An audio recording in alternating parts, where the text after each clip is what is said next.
السلام علیکم ناظرین.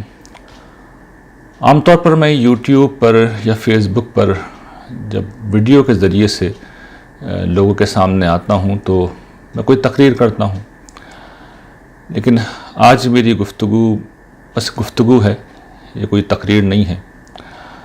اور اس کا پس منظر ایک حادثہ، ایک سانحہ ہے جو میرے ساتھ پیش آیا ہے. اس حوالے سے پچھلے دنوں میں نے ایک آرٹیکل لکھا جو شائع ہوا اور لوگوں نے اس کو پڑھا. میرے بھانجے کی حادثاتی موت کے اوپر لکھا گیا وہ آرٹیکل تھا، اور آپ لوگوں کی بڑی عنایت، آپ نے دعائے مغفرت کی، تعزیت کی. فرداً لوگوں کو جواب دینا میرے لیے ممکن نہیں تھا، اس لیے اس موقع کا فائدہ اٹھاتے ہوئے میں ان سب کا شکریہ ادا کرنا چاہتا ہوں، ان سب احباب کا، بھائی بہنوں کا، جنہوں نے تعزیت کی، جنہوں نے دعا کی. یہ دعائیں بڑا سرمایہ ہیں ہمارا. لیکن جب میرے جیسا طالب علم پبلک میں اپنے کسی ذاتی حوالے سے گفتگو کرتا ہے تو اس کا اصل مقصود یہ نہیں ہوتا کہ وہ اپنے غم کا اظہار لوگوں کے سامنے آ کے کرنا چاہتا ہے. ہوتا یہ ہے کہ کوئی میسج ہے جو اس حوالے سے میں آپ کے ساتھ شیئر کرنا چاہ رہا ہوں. تو میرا تاثر یہ ہے کہ میری تحریر میں شاید وہ میسج اس طرح ڈیلیور نہیں ہو سکا، یا لوگوں کے اوپر یہ چیز غالب آ گئی کہ انہوں نے مجھ سے اظہار تعزیت کرنا ہے، اظہار ہمدردی کرنا ہے. تو میں نے مناسب یہ سمجھا کہ اس آرٹیکل کو میں اب دوبارہ پڑھ بھی دوں گا، لیکن اس کے ساتھ ساتھ کچھ پس منظر میں جو چیزیں ہیں، کچھ حوالوں کو جو نمایاں ہونا چاہیے، جس میسج کو نمایاں ہونا چاہیے میں کرنا چاہتا تھا، اس پہ میں خصوصی ایمفیسس کروں گا، اس کی کچھ شرح و وضاحت کروں گا، تاکہ جو اصل بات پہنچانا، جس کا ابلاغ میرے پیش نظر تھا، وہ ہو سکے. یہ جو ذاتی حوالوں سے گفتگو کرنے کی روایت ہے، یہ کوئی میری شروع کردہ نہیں ہے. ہمارے ہاں بڑے بڑے لوگوں نے یہ کام کیا ہے. غالب کے متعلق تو یہ بات لوگوں کو معلوم ہے، جو شعر و ادب کے پس منظر کے ہیں یا ذوق رکھتے ہیں، کہ ان کے بھی اتفاق سے بھانجے تھے جن کا انتقال ہوا. ان کی کوئی اولاد نہیں تھی تو غالب نے ان کو اپنا بیٹا بنا رکھا تھا، لیکن جوانی میں جب ان کا انتقال ہوا تو پھر غالب نے ایک غزل کے ہی، جو مارکۃ العرا غزل ہے، غیر معمولی غزل ہے، اور اس کا جو ایک شعر ہے وہ تو بہت ہی غیر معمولی ہے. گرچہ پوری غزل ہی وہ انسانی نفسیات کے اس پہلو کو بیان کرتی ہے کہ اس طرح کے صدمات انسانوں کو کس طرح توڑتے ہیں. اس غزل کا وہ شعر جو مجھے بھی اس وقت یاد آ رہا ہے، اور جو ادب کا ذوق رکھنے والے ہوتے ہیں ان میں سے اکثر کو یاد ہوتا ہے کہ جاتے ہوئے کہتے ہو قیامت کو ملوگے، کیا خوب قیامت کا ہے گویا کوئی دن اور.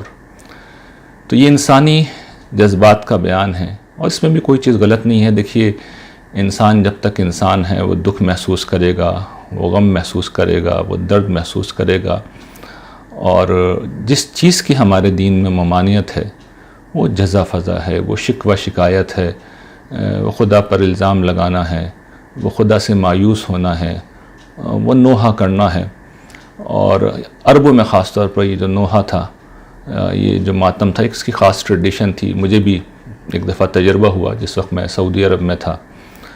تو مسجد نبوی سے میں عام طور پہ میرا معمول تھا کہ میں عصر کی نماز پڑھ کے جنت البقیع میں آ جایا کرتا تھا. تو وہاں ایک روز میں موجود تھا کہ ایک بس کے اندر ایک ڈیڈ باڈی آئی، اور پوری بس وہ خواتین سے بھری ہوئی تھی. اور اس کے بعد جو انہوں نے نوحہ کیا، جو انہوں نے آہوزاری کی، جو ماتم کیا، ایک وحشت ناک ماحول تھا جو انہوں نے تخلیق کر دیا تھا. تو اس کی بڑی سخت مذمت آئی ہے. لیکن غم محسوس کرنا یہ تو فطری چیز ہے، حتیٰ کہ پیغمبروں کو بھی اس سے کوئی استثناء نہیں. رسول اللہ صلی اللہ علیہ وسلم کے متعلق ہم جانتے ہیں، حضرت ابراہیم کی، جو آپ کے صاحبزادے تھے، ان کی وفات پر حضور علیہ السلام اشکبار ہوئے. اور جب آپ سے پوچھا گیا تو آپ نے بتایا کہ یہ تو شفقت ہے، یہ رحمت ہے، یہی تو چیز ہے جو انسانوں کو انسان بناتی ہے. پتھر ہوتے ہیں جن سے آنسو نہیں بہتے، جن کو درد محسوس نہیں ہوتا، اور یہ اصل میں محبت ہے. اسی کی بنا پر تو ہم لوگوں سے، انسانوں سے محبت کرتے ہیں، اور یہ سمجھ لیجئے کہ حضور کوئی معمولی ہستی نہیں تھے، حضور وہ ہستی تھے کہ جن کے لیے غیب کے پردے اٹھے ہوئے تھے۔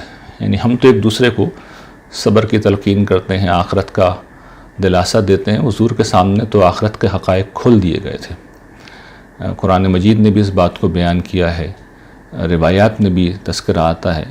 مثال کے طور پر سورہ نجم میں اللہ تعالیٰ نے یہ بات بیان کی ہے کہ جب دوسری دفعہ حضور نے حضرت جبرائیل کو دیکھا تو سدرۃ المنتہا اور پھر وہاں پر جنت المأویٰ کے پاس حضور نے دیکھا، تو یہ ظاہر ہے کہ حضور جنت کو دیکھ چکے تھے، جنت کی نعمت سے واقف تھے، اور بعض روایات میں تو آتا ہے کہ گویا کہ حضور کی پہنچ میں تھیں وہ، اور اس درجے میں حضور قطعیت کے ساتھ ان چیزوں کو دیکھتے تھے، حضور کو دکھایا جاتا تھا کہ گویا ہاتھ بڑھا کے وہ جنت کے خوشوں کو، اس کی نعمتوں کو حاصل کر لیں گے۔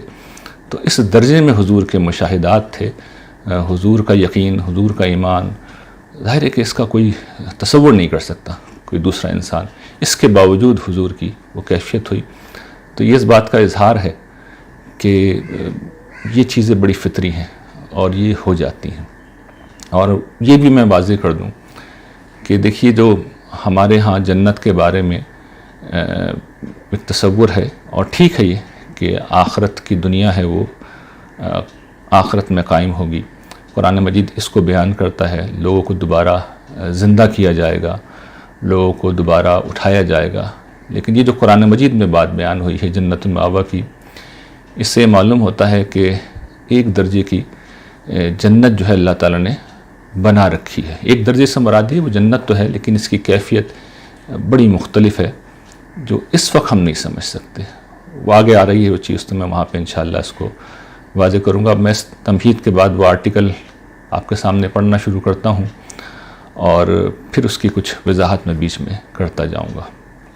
اس کا عنوان ہے گڈ بائے اسمارٹ بوائے۔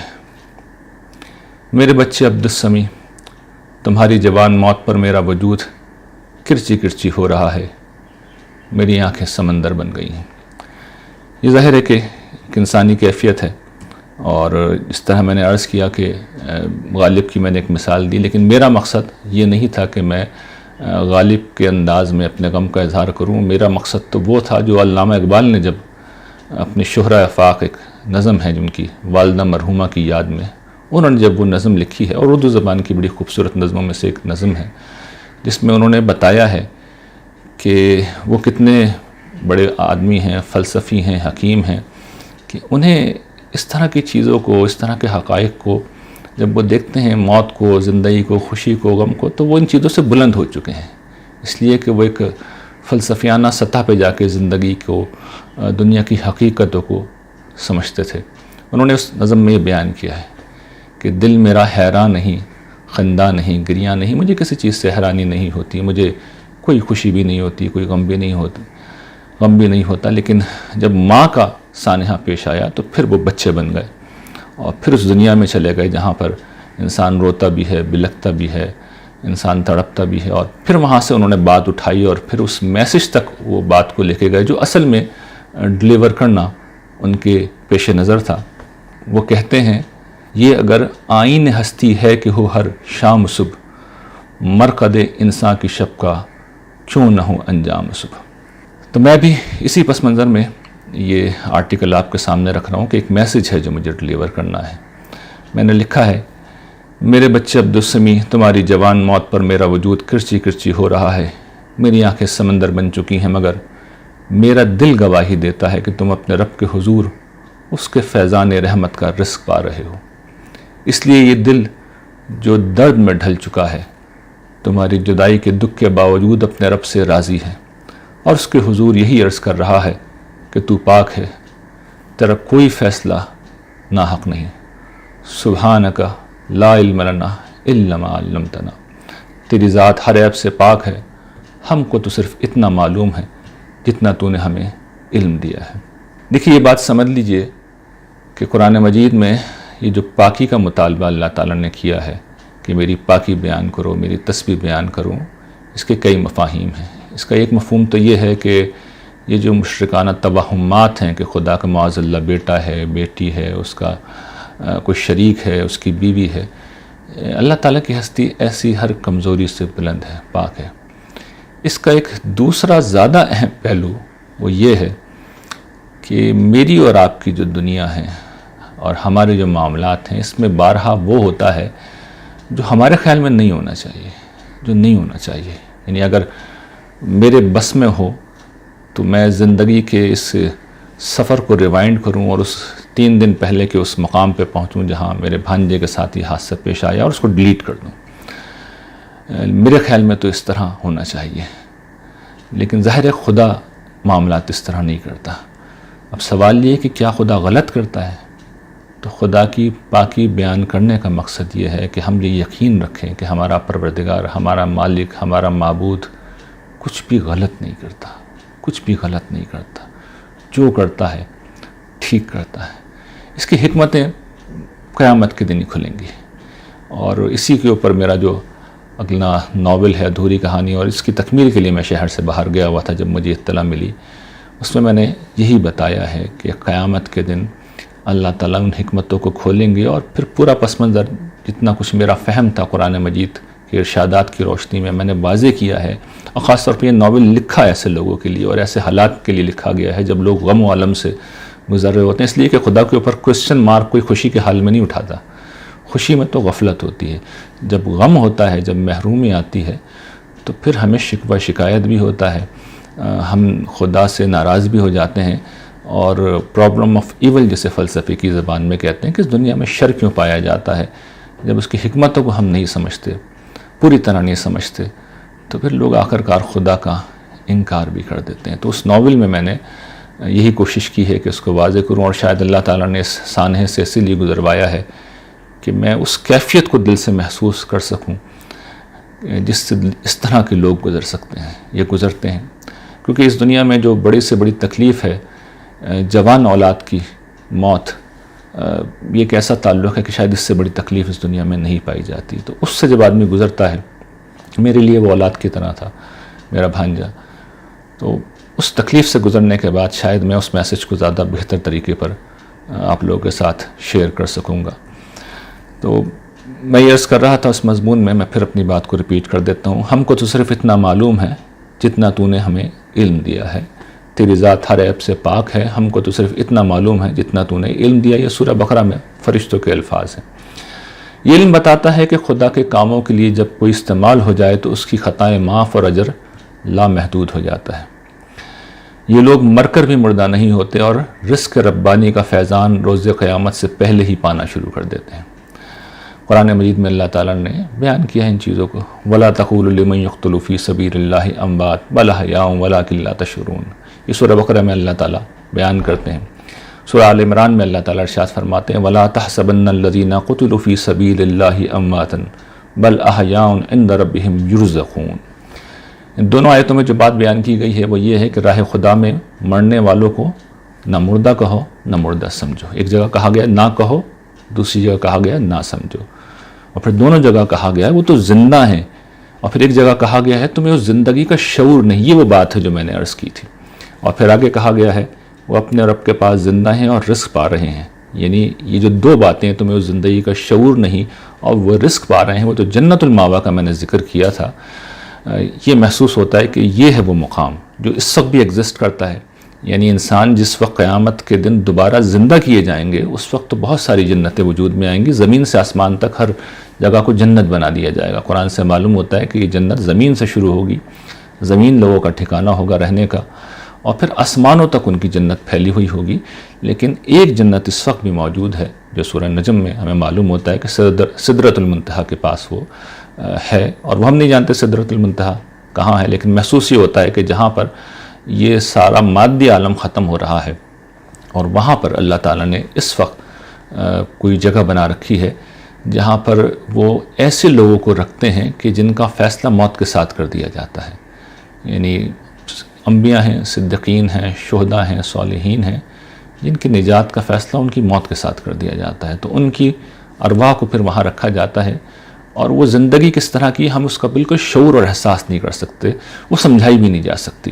تو اصولی بات کر دی گئی ہے کہ انہیں رزق دیا جاتا ہے، ان کو ظاہر اس رزق میں ہر طرح کی نعمتیں دی جاتی ہیں، لیکن کس شکل میں ہوتی ہیں اس کا سمجھنا شاید اس وقت ہمارے لیے ممکن نہیں ہے۔ پھر میں نے لکھا ہے کہ راہ خدا میں مرنے والے لوگ دو طرح کے ہوتے ہیں، ایک وہ جو اللہ کے پیغام کی گواہی دینے کے لیے اٹھتے ہیں اور اس راہ میں اپنی جان تک دے ڈالتے ہیں۔ یہ ایک منصب ہے شہادت۔ میں نے عرض کیا کہ عام طور پہ ہمارے یہاں سمجھا جاتا ہے کہ مرنے والے، اس میں مرنا ضروری نہیں ہے، بلکہ جو لوگ یہ زندگی گزارتے ہیں کہ حق کے پیغام کی وہ زندہ گواہی دیتے ہیں، پہنچاتے بھی ہیں اور زندگی بھی ایسی گزارتے ہیں کہ گویا کہ ایمان و اخلاق کی دعوت کا وہ زندہ نمونہ ہوتے ہیں۔ صحابہ کرام کا یہی منصب تھا، ان کو یہی فریضہ دیا گیا تھا کہ وہ دنیا کے اوپر حق کی گواہی دیں، اور اس درجے میں گواہی دیں کہ اس راہ میں اپنی جان بھی دینی پڑے تو وہ اپنی جان دے دیں۔ تو یہی خدمت انہوں نے سر انجام دی۔ تو ایک منصب یہ ہوتا ہے، اور پھر یہی لوگ ہیں جو قیامت کے دن لوگوں کے اوپر انبیاء کے ساتھ گواہی دیں گے۔ میں نے لکھا ہے اس کے بعد دوسرے وہ ہوتے ہیں جنہیں اللہ تعالیٰ استعمال کرتے ہیں اور پھر ان کے ذریعے سے اپنے بندوں تک اپنا پیغام پہنچاتے ہیں۔ ایک جلیل القدر پیغمبر نے اس بات کو اس طرح سمجھایا ہے کہ اندھے اس لیے پیدا کیے گئے ہیں تاکہ آنکھوں والے دیکھ سکیں۔ حضرت عیسیٰ علیہ السلام سے جب یہ پوچھا گیا کہ اندھے کس لیے پیدا کیے گئے، ظاہر ہے کہ ایک محرومی ہے، اس پر سوال پیدا ہو جاتا ہے، وہی پرابلم آف ایول جو سوال ہے کہ اس دنیا میں شر کیوں ہے، یہ چیزیں کیوں ہیں جو نہیں ہونی چاہیے۔ تو انہوں نے جواب دیا تاکہ آنکھوں والے دیکھ سکیں۔ مطلب یہ کہ جن لوگوں کے پاس نعمتیں ہیں انہیں ان نعمتوں کا احساس نہیں ہوتا، تو کچھ لوگوں کو محروم کر دیا جاتا ہے تاکہ ان کو دیکھ کے احساس ہو کہ آپ کو کیسی نعمت ملی ہوئی ہے اور آپ کو محروم نہیں کیا گیا، اور آپ اپنی مرضی سے اس نعمت کو حاصل کرنے والے نہیں تھے۔ تو اللہ تعالیٰ یہی کرتے ہیں کہ رب علیم و حکیم کبھی کسی کو آنکھوں کی محرومی کے امتحان میں ڈال کر اسے استعمال کرتے ہیں، اور کبھی کسی جوان رانا کی موت لوگوں کو جھنجھوڑنے کے لیے استعمال کی جاتی ہے۔ ایسے نوجوان کی حادثاتی موت گرچہ اس کے پیاروں کی کمر توڑ دیتی ہے، مگر دوسروں کے لیے ایک اعلان عام ہوتا ہے۔ یعنی یہ وہی بات ہے، دوسروں کے لیے کیا اعلان ہے کہ تمہارے پاس ابھی زندگی ہے، تمہارے پاس ابھی جوانی ہے، اس کی قدر کرو، یہ ایک چیز۔ اور دوسری یہ کہ اپنے سدھرنے کے لیے، نیک عمل کرنے کے لیے، گناہوں سے باز آنے کے لیے بڑھاپے کا انتظار نہ کرو۔ جوانوں کی موت یہ بتا رہی ہے کہ موت کبھی بھی آ سکتی ہے، وہ بڑھاپے یا ادھیڑ عمر تک موقوف نہیں کی جائے گی، وہ کبھی بھی آ سکتی ہے، تو ہر لمحے تیاری کے حال میں رہو۔ ظاہر ہے کہ جب کوئی شخص اس مقصد کے لیے استعمال کر لیا جاتا ہے تو پھر اب چونکہ وہ استعمال ہو گیا تو اس کا اجر پھر بڑا غیر معمولی ہوتا ہے۔ یہ ہے وہ پہلو جو میں توجہ دلا رہا ہوں کہ خدا کے منصوبے میں وہ استعمال ہو گیا، اس سے بہت بڑی محرومی میں ڈالا گیا ہے۔ حضور نے نابینا لوگوں کے متعلق بیان کیا، آپ نے فرمایا ہے، صحابہ نے جب اس حوالے سے پوچھا، عرض کیا، تو آپ نے بتایا کہ اس کا اجر کیا ہے، جنت ہے۔ اسی طریقے سے جن والدین کا بچہ اس طرح کے رخصت ہو جاتے ہیں اس طرح، تو ان کے لیے بھی حضور نے فرمایا ہے کہ جنت کی بشارت دی ہے، میں ضامن ہوں جب صبر کرنے والے ہوں۔ اور صبر میں بیان کر چکا ہوں کہ اصل میں یہ نہیں ہے کہ آدمی دکھ محسوس نہ کرے، وہ شکوہ شکایت نہ کرنے کا نام ہے۔ تو یہ وہ چیز ہے جس کو ہمیں یاد رکھنا چاہیے کہ جو لوگ استعمال ہو جاتے ہیں ان کا بھی پھر اسی طرح اجر ہے۔ میں نے لکھا تھا کہ ایسے نوجوان کی حادثاتی موت گرچہ اس کے پیاروں کی کمر توڑ دیتی ہے، مگر یہ دوسروں کے لیے ایک اعلان عام ہوتا ہے، اس بات کا کہ موت ایک زندہ حقیقت ہے جسے بھول کر جینا سب سے بڑی حماقت ہے۔ دنیا کو ہمیشہ کا گھر سمجھنے والوں، یہ دنیا دار فانی ہے جہاں کسی لمحے بھی تمہارے کوچ کا نقارہ بلند ہو سکتا ہے۔ غفلت کی نیند سے جاگو اور اس زندگی کی تیاری کرو جو موت کے بعد شروع ہوگی اور پھر کبھی ختم نہیں ہوگی۔ یہی دیکھیے دین کا اصل پیغام ہے۔ انبیاء کسی اور کام کے لیے نہیں آتے، وہ اسی لیے آتے ہیں، اس لیے کہ سب سے بڑا مسئلہ اس دنیا میں یہ ہے۔ وہ پوری تفصیل بتاتے ہیں کہ وہاں کیا ہونے والا ہے، کن لوگوں کو نجات ملے گی، کن اساسات پہ ملے گی، کوئی ابہام نہیں ہے اس بارے میں۔ میں اس پہ انشاءاللہ آئندہ آنے والے دنوں میں گفتگو کر کے یہ بتاؤں گا کہ قرآن مجید اس معاملے میں کس درجے میں ہماری رہنمائی کرتا ہے۔ پھر میں نے لکھا ہے، میرے بچے، تمہاری موت نے ہماری کمر توڑ دی، مگر ہم اپنے رب کے اس فیصلے پر راضی ہیں اور اس کے شکر گزار ہیں کہ اس نے تمہیں اپنے کام کی خدمت کے لیے منتخب کیا اور اس راہ میں تمہیں موت دی۔ تم سے یہ خدمت اللہ تعالیٰ نے ایک دوسرے پہلو سے اس سے قبل بھی لی، جب تم نے میرے ایک مضمون پھر فرض کیجئے کہ ڈرامائی تشکیل کی تھی تاکہ اس پر ایک شارٹ مووی بنائی جا سکے۔ یہ میرا ایک پروجیکٹ تھا، اس میں عبدالسمیع نے ایک بہت اہم رول ادا کیا تھا، اسکرین پلے بھی اس نے لکھا تھا، ڈائیلاگ بھی اس نے لکھے تھے، اور اس کی شوٹنگ میں بھی اس کا ایک بڑا اہم رول تھا۔ میں نے لکھا ہے کہ تم اس ٹیم کا بڑا اہم حصہ تھے جس نے شارٹ مووی بنائی اور پھر جسے مختلف ذرائع ابلاغ پر لاکھوں لوگوں نے دیکھا۔ ایک ایسے شخص کی داستان تھی جس نے چھوٹی چھوٹی محرومیوں پر خدا اور بندوں سے ناراض رہتا تھا، اور پھر اسے پتہ چلتا ہے کہ کتنی بڑی بڑی نعمتیں اس کے پاس موجود تھیں جن کی اس نے قدر نہ جانی، یہاں تک کہ ایک ایک کر کے وہ نعمتیں اس سے چھنتی چلی گئیں۔ اسی ڈرامے کا ایک منظر وہ تھا جب ان ماں باپ کو اپنے جوان بچے کے حادثے کی خبر ملتی ہے، اس کی موت کی اطلاع ملتی ہے، اور پھر اس کے والدین بکھر کر رہ جاتے ہیں۔ میرے بچے، تمہاری حادثاتی موت نے اس فکشن کو ایک زندہ پیغام بنا دیا، اور تم نے مر کر لوگوں کو یہ بتایا ہے کہ زندگی کتنی بڑی نعمت ہے اور اس کا کیسا شکر ادا کرنا چاہیے۔ جوان موت، جیسا کہ میں نے عرض کیا، اس سے بڑی جھنجھوڑنے والی کوئی چیز نہیں ہوتی، اور یہ پیغام دیتی ہے کہ اپنی اصلاح کے لیے بڑھاپے کا انتظار نہ کرو، موت کبھی بھی آ سکتی ہے۔ میرے بچے، تمہاری ناحق موت نے ہمارے معاشرے کی اس دیوانگی کو بھی عیاں کر دیا جس میں مبتلا ہو کر انسانی جان کا تقدس ہر روز پامال کیا جاتا ہے۔ یہ ہمارے معاشرے کا مسئلہ، یعنی آخرت کا میسج دینے کے بعد اب میں دنیا کے حوالے سے جو ہمارا معاشرے کا مسئلہ ہے اس پر توجہ دلا رہا ہوں کہ ہمارے ہاں انسانی جان کا تقدس پامال کیا جاتا ہے، اس کی کوئی اہمیت نہیں ہے۔ ان گنت طریقوں سے ہمارے یہاں لوگوں کو لٹرلی مارا جاتا ہے۔ جو غفلت کی جاتی ہے اس کے لیے کوئی اور تعبیر نہیں ہے۔ کوئی گٹر میں گر کے مر جاتا ہے، گٹر کے ڈھکن نہیں ہوتے، کوئی نالوں میں گر کے مر جاتا ہے، کسی کو کرنٹ لگ جاتا ہے، کوئی غلط انجیکشن لگنے سے مر جاتا ہے۔ لوگ ذمہ دار نہیں ہیں، انہیں احساس نہیں ہے کہ انسانی جان کی کتنی بڑی اہمیت۔ تو قرآن مجید سورہ مائدہ میں جو بات کہتا ہے کہ من قتل نفسا بغیر نفس او فساد فی الارض فکأنما قتل الناس جميعا ومن احیاها فکأنما احیا الناس جميعا، جس نے انسانی جان کو، کسی ایک انسانی جان کو بچایا اس نے پوری انسانیت کو بچایا، اور جس نے کسی ایک انسان کو قتل کیا اس نے پوری انسانیت کو قتل کر دیا۔ تو ہمارے یہاں اس چیز کا کوئی احساس نہیں ہے، کوئی احساس نہیں، اور ہمارا ٹریفک کا نظام اس کا سب سے بدترین نمونہ ہے۔ سالانہ 35,000 لوگوں کی جان لینے والا ہمارا ٹریفک کا نظام ہماری جہالت، بے حسی، غفلت، لاپرواہی، بد نظمی، قانون شکنی اور بے صبرے پن کا زندہ نمونہ ہے۔ جس شخص کو یہاں کوئی کام نہیں آتا وہ پیسے کمانے کے لیے ڈرائیور بن جاتا ہے۔ بسوں، ویگنوں اور ٹرکوں کے یہ ڈرائیور وہ ممکنہ قاتل ہیں جو شہر کی سڑکوں پر ہر قاعدے قانون کو رونتے دندناتے پھرتے ہیں۔ تم بھی ایک ایسے ہی بے حس اور سفاک قاتل کی نظر ہو گئے جو تم پر ٹرک چڑھا کر فرار ہو گیا۔ ایسا قاتل شہر کی سڑکوں پر ہر روز نہ جانے کتنی ماؤں کی گود اجاڑتے، کتنی عورتوں کو بیوہ کر دیتے اور کتنے ہی معصوموں کی جانیں لے لیتے ہیں۔ مگر مجال ہے کہ معاشرے میں کسی کی پیشانی پر اس قتل عام پر کوئی بل بھی آئے، پھر یہ پیشہ ور ڈرائیور ہی کیا، عام ڈرائیوروں کا حال بھی اس سے کوئی مختلف نہیں۔ ٹریفک کے ہر اصول کے خلاف ورزی کر کے گاڑی چلانا ہمارا معمول ہے، ہماری روایت ہے، ہم یہ روایت نہیں چھوڑیں گے اور ماؤں کی گودیں اجاڑتے رہیں گے۔ آپ شہر کی سڑکوں پہ چلے جائیں، ہر جگہ آپ کو یہی منظر نظر آئے گا۔ کسی ضابطے، کسی قاعدے کی کوئی پابندی نہیں، اس لیے کہ لوگوں کے لیے یہ کوئی مسئلہ ہی نہیں ہے۔ وہ سمجھتے ہیں کہ یہ کھیل ہے، یہ آلہ قتل ہے جو لوگوں کے ہاتھوں میں ہوتا ہے، ذرا سی بے احتیاطی سے کسی کی جان جا سکتی ہے، لیکن ہم بے حس ہو چکے ہیں۔ میرے بچے، تمہاری موت نے معاشرے کے سامنے ایک زندہ سوال رکھ دیا ہے، وہ یہ کہ ہمیں اپنی اس قوم کی تربیت کرنی ہے یا نہیں، جو مجموعی طور پر جذباتی، بے شعور اور غیر تربیت یافتہ ہے۔ ہم مجموعی طور پہ ایسے ہی ہو چکے ہیں، انٹرینڈ لوگ ہیں، تربیت کے سارے ادارے ہمارے یہاں تباہ ہو چکے ہیں۔ جذباتی باتیں، نعرے، ان پہ ہم زندہ ہیں، نان ایشوز پہ ہم زندہ ہیں، اسی پہ ہمیں ابھارا جاتا ہے، اسی کے لیے ہمیں اٹھایا جاتا ہے۔ ہم نے یہ کام، یعنی تربیت کا کام نہیں کیا تو ایک کے بعد ایک کر کے ہر خاندان کا کوئی نہ کوئی پیارا کبھی نہ کبھی اس بے حسی کی نظر ہوتا رہے گا۔ کیا ہم سب فارم مرغیوں کی مانند بن چکے ہیں جو بے حس و حرکت اس بات کا انتظار کرتی رہتی ہیں کہ کب کوئی قصائی انہیں موت کی دہلیز تک لے جائے؟ انفارچونیٹلی ہمارا معاشرہ ایسے ہی ہو چکا ہے۔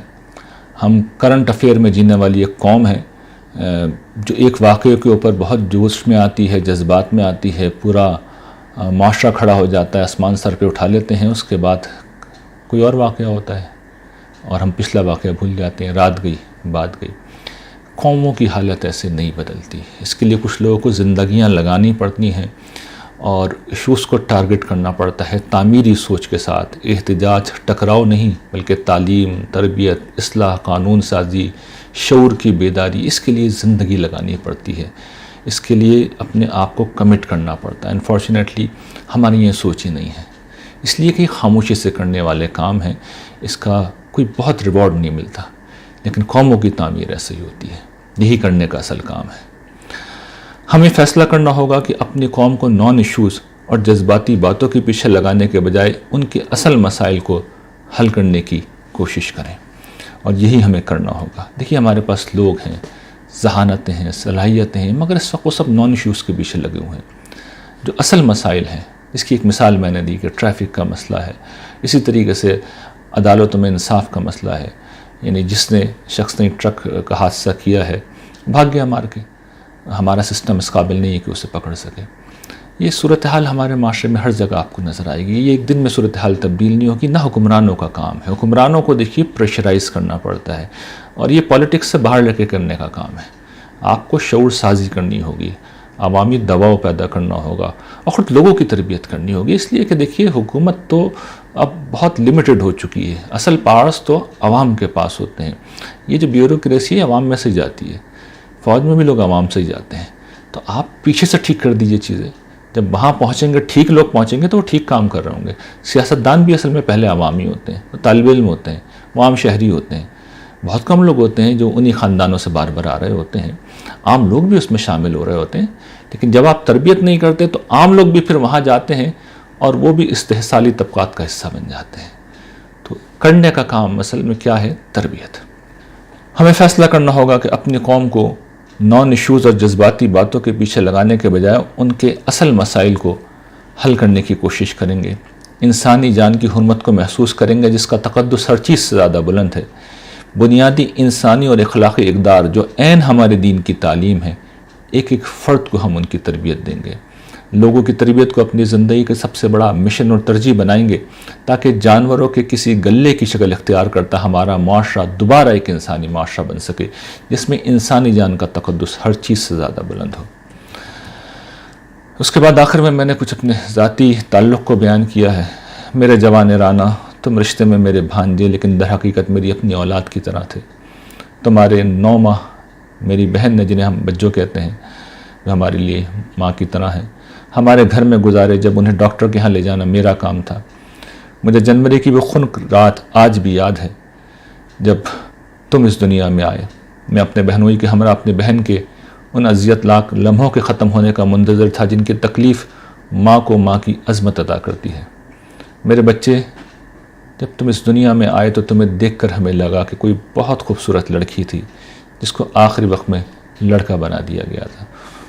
میرا بھانجا پیدا ہوا تو اس کے بال سنہرے تھے، رنگ اس کا بالکل سفید تھا، اور وہ ناک نقشہ اس کا کھڑا کھڑا تو بالکل دیکھنے میں لگتا تھا کہ کوئی لڑکی ہے۔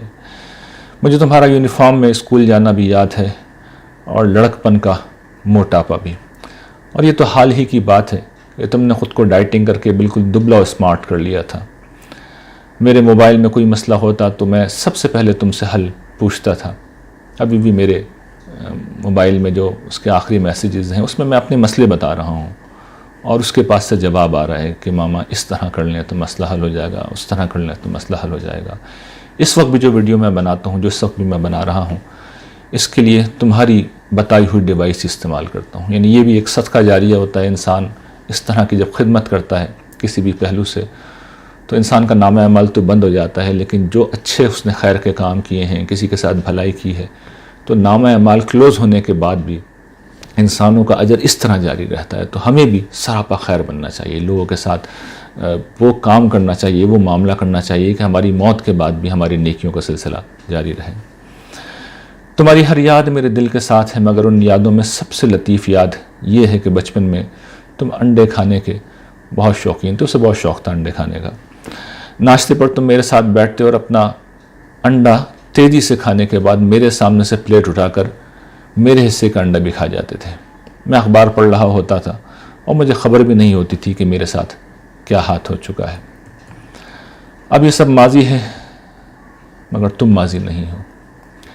دیکھیے ایک بڑی اہم بات ہے کہ یہ جو ایمان ہے کہ مرنے والے ماضی نہیں ہیں بلکہ مستقبل میں ہیں، اور ہم ان کے پاس پہنچنے والے ہیں، وہ اللہ کے ہاں زندہ ہیں، اور ہم سب ایک روز زندہ ہوں گے۔ یہ بہت بڑی نعمت ہے۔ اگر یہ نعمتیں نہ ہوں تو پھر یہ یادیں انسان کو مار ڈالتی ہیں، پیاروں کی یادیں انسان کو مار ڈالتی ہیں۔ اور آپ لوگ جانتے ہوں گے بہت سی مثالیں اس طرح کی، ہندوستان کے نامور گلوکار جگجیت سنگھ اور چترا سنگھ صاحبہ، ان کا جوان بیٹا ایک حادثے میں اس کا انتقال ہوا، تکلوتا تھا، اور پھر آخر کار جگجیت سنگھ صاحب کا بھی دماغ کے شریان پھٹنے سے انتقال ہو گیا تھا۔ ظاہر ہے کہ ایک بچے کی وفات کا جو صدمہ تھا اس کو انہوں نے بیان بھی کیا، ایک غزل انہوں نے گائی تھی، چٹھی نہ کوئی سندیس، جانے کون سا ہے وہ دیس جہاں تم چلے گئے، اس دل پہ لگا کے ٹھیس، جانے کون سا ہے وہ دیس جہاں تم چلے گئے۔ تو یہ دکھ، یہ فیلنگ انسان کو آخر کار مار ڈالتی ہے، لیکن ایک بندہ مومن کے پاس ایمان کی دولت ہوتی ہے، اور یہ ایمان بتاتا ہے کہ نہیں، یہ ماضی نہیں ہے، یہ تو مستقبل ہے۔ میں نے لکھا ہے، یہی میں نے لکھا ہے کہ اب یہ سب ماضی ہے، یعنی یادیں ماضی ہیں مگر تم ماضی نہیں ہوئے ہو، تم تو مستقبل ہو۔ تم تو پورے خاندان اور پوری نسل میں سب سے پہلے رب رحیم کے حضور پہنچ کر اس کی مہمانی کا شرف حاصل کر رہے ہو۔ انشاءاللہ ہم سب جلد وہاں جمع ہوں گے۔ تم ہر روز میرے ساتھ ناشتہ کرنا، مگر ہوشیار رہنا، اس دفعہ میں تمہیں اپنے حصے کے انڈے نہیں کھانے دوں گا، بلکہ تمہارے حصے کے انڈے بھی میں کھا لوں گا، کیونکہ تم تو شہید ہو اور تمہارا رزق ہم سے یقیناً بہتر ہوگا۔ امید ہے تم اپنے ماما کی اس شرارت کا برا نہیں مانو گے۔ اب آنسو نہیں تھمتے، اس لیے اجازت دو، اللہ کریم تمہیں ہمیشہ اپنی رحمت، بخشش اور رضا کے سائے میں رکھے۔ اگلی ملاقات تک گڈ بائے، اسمارٹ بائے۔